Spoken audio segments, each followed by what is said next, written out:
Nurafshon City'ga qaraylik, shunaqa chiroyli shaharcha ekan. Bugun keldik syomka qilishga, juda ham chiroyli joy ekan.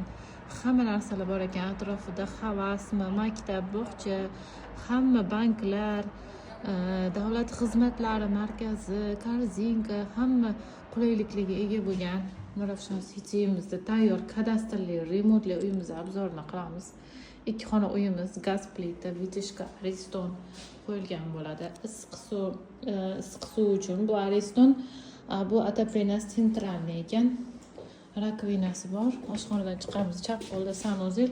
Bu kiraverish eshigi, hali yangi uylarimiz. Hammasi kadastrli tayyor. Bu yoqda xonadonlar juda ham ko'p sotiladigan. Bu yoqda spalniy balkonga chiqiladi. Bu yoqda zal. Mana shunaqa uzun zali bor. Derazalari shunaqa chiroyli, arkali. Mana ko'rishinglar mumkin. Narxlarni описаниеda yozib qoldiraman.